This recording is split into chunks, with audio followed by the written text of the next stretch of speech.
It's Baltimore music town. It's not a music business town. Okay. Yes, there's musicianship. I think it's a tough town. Like there's also no sense of community. There's a small sense of community in Baltimore. Right. Like the only group, band, whatever that I can even think of that I remotely ever got into that somebody introduced me to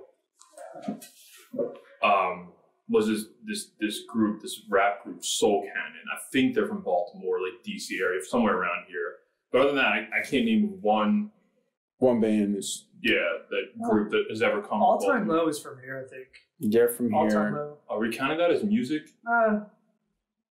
I mean, that's that stuff. It's like pop punk. I don't know any of that. I couldn't know these songs. It's one of those bands where you probably do just. Have you heard it? Yeah, you're ashamed to admit that. Oh no, I would tell you. I just don't know any of their music, but I'm sure if I heard it, I would. Right. Yeah, it's very. What's the name of the? Yeah.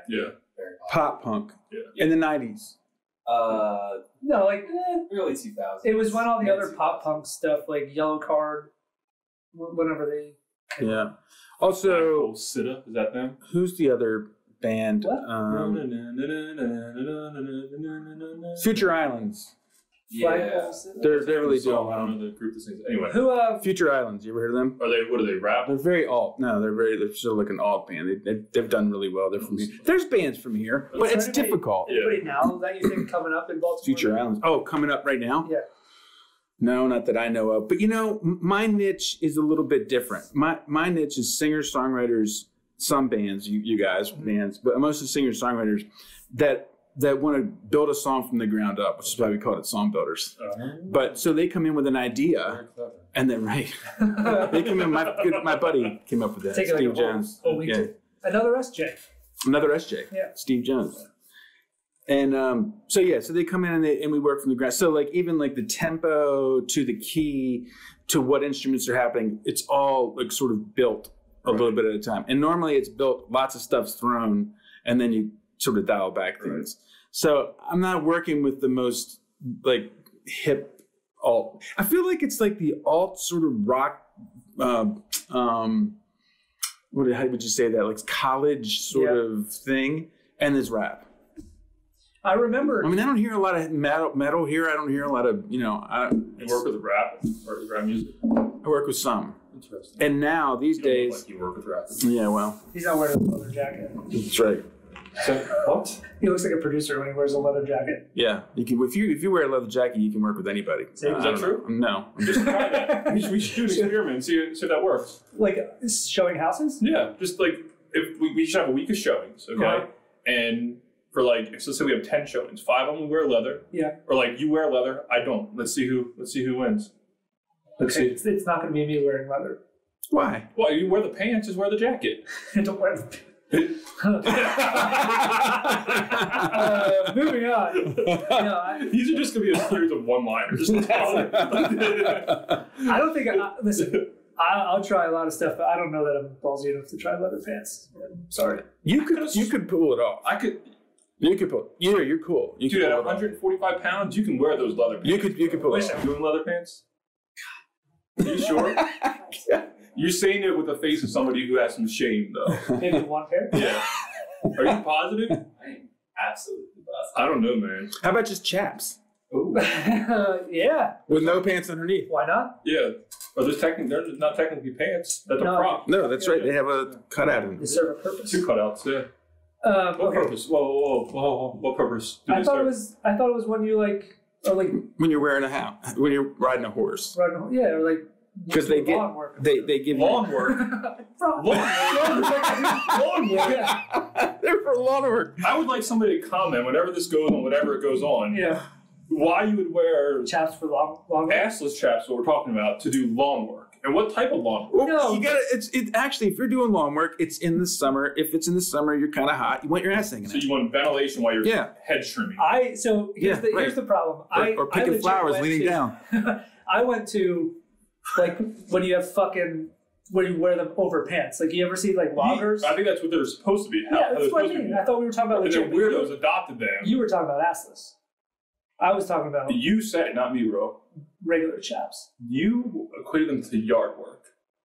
like loggers wear them over their jeans when they're cutting down logs. So logging is now yard work?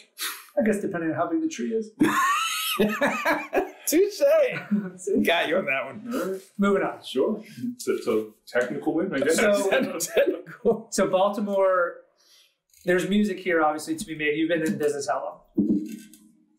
Have had a studio for 12 years. No, that's awesome, man.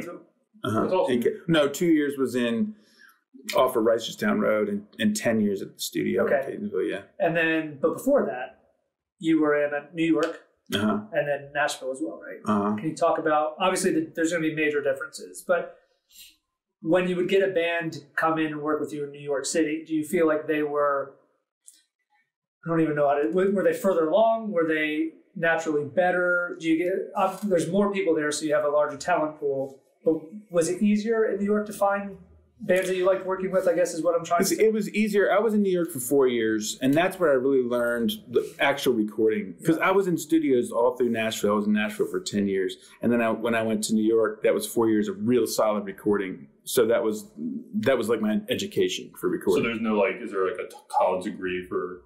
You can get certifications. You can go to like Sheffield or AES or Full Sail. Full Sail, yeah.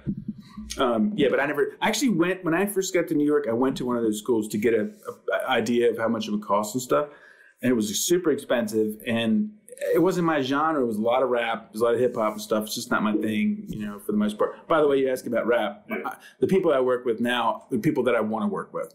So, and for the most part, I'm into conscious rap. So I'm into like something that has something to say, right. So I have guys from Baltimore that would come in the beginning and just, rap and do their thing or whatever. And that's fine. That's them. But it just wasn't my thing, But it was new. I needed the money. But what was I saying? Oh, so Nashville, dime a dozen. You know that. Yeah. We're in Nashville. Mm-hmm. I mean, everybody sings. Everybody's trying to, and the prices got driven down. Yeah. Because all the studios, too many studios, too many musicians. So musicians there sometimes would actually pay to play. Like you would go in and they would say, well, you got to sell $100 worth of drinks or $200 worth of drinks or you're not getting jack. So they would have to make sure they cover that. Like a club? Well, they would guarantee. That's a guarantee. Oh, it's like that here. Similar to that here. Yeah. I mean, we would have to sell a certain amount of tickets before we get a percentage of the door. Interesting. Or a certain amount at the bar. And if you didn't, you don't get anything? If we didn't. Some of them we would have to guarantee the minimum, which was not really hard. A couple $100 or something? Yeah. But some of them, if you just didn't, if you got booked on like a Tuesday night at 10, who's coming to see that shit? Right. So it was more like we used that as practice. But some of the larger venues, they required you to either sell tickets or guarantee a certain amount at the bar. Interesting. Mm-hmm. Yeah, for them to even give you a chance. Yeah. If you're a local band that, in all intents and purposes, nobody's heard of before, right? Right, who's going to come out on Tuesday? So they needed to make their money. But anyways, it's tough in Nashville. It's tough in New York. Sure. But as far as the talent pool, I mean, the best of the best go to Nashville. Sure. The best of the best, I don't know if they go to New York. There's so many people. It's competitive, and it's hard, but it's not the same thing as Nashville. I remember when I was in Nashville, it wasn't just country. Like you would think, it's obviously the country music capital, but you would walk down Broadway and you would hear people doing folk and indie. You would hear obviously country, but there was also like heavier bands too that would be playing at like a pizza place. It's true, yeah. Like everywhere has a stage. What pizza place? The size of this, I don't remember. Because I played at a pizza place. I mean, we weren't there at the same time, but there was this one particular pizza place. Was it near a taco place? Dude, I don't know. It was 2003 when I was there. It's not that long ago. 2004. You're a musician as well. I played in bands and I play on a lot of productions that I do. Oh, really? So most of the time I play. Like I didn't play everything, but I played on their records. You wrote a lot, yeah. I played a lot. So program drums and Yeah, I don't know. For some reason I assumed whenever you guys put out albums, it was just like 2 or 3 of you, and then everything else was just played by one of the 3 people or 2 people in your thing. But that's true. Yeah. Okay. Dave played some stuff. You played on some stuff. And they had another guitar player. He played 2 other guitar players. They can't keep guitar players. I don't know what the deal is with them. Find anyone good enough. It's just like that he's off camera. So when we would go in, a lot of times, like Matt would have an idea already pre-formulated in his computer at home he would send it to me, we'd work on it together, we'd come in with you, and then you would have your own set of ideas because we were in it already. And he would add drums or bass and guitar parts, hey, what about this? And then Matt would maybe say, okay, it doesn't sound great on guitar, but we'll try it on piano. Right. So there was a lot of work with the producer, which is your role, but you're also an engineer. Can you explain maybe the difference between being a producer and an engineer and what that means?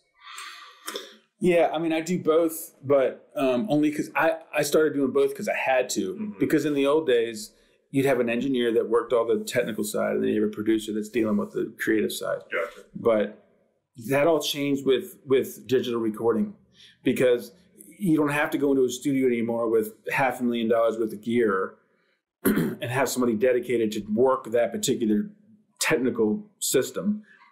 You can do what you're doing here, except, bigger scale, but still, I mean, it's cheap. It's really cheap. Yeah. So I just had to do both. I never really liked engineering, but now I kind of like it. Yeah. Now I like it. But producing is making sure the project goes smooth, it's a lot of psychology, making sure that people are, I mean, you remember, like, hey, pumping you up, or like sort of like giving you something, so it's all that, and then the actual project, it's a lot. Right. It's a lot. It's not just go ahead, well, at least not what I do. And you had to keep a lot of different parts in your head at the same time. I remember being in the vocal booth, and you would say, like, no, I'm hearing this, and you would sing it into the mic, and then I would basically parrot it back. So having a real producer, I think, is very important, because a lot of times you'll just get bands who come in and we've already written the song, and then it is just press and record, and they don't want help. I know with us, and I feel like a lot of people that you get they come to you for your expertise, not just your technical expertise. But I don't do the opposite. Yeah, I have too many opinions, I guess. It's true. Yeah, you have a lot of opinions. I have a lot of opinions, and all of them are genius. Most of them worked out. Or no, genius. Yeah, most of them worked out. And then I remember leaving the studio like late night, and Matt would call me and be like, what the heck happened today? Did he really? Yeah. Why with Steve? I don't know. What happened? Like, 48 smoke breaks. You know what? You got your shit. We got our shit.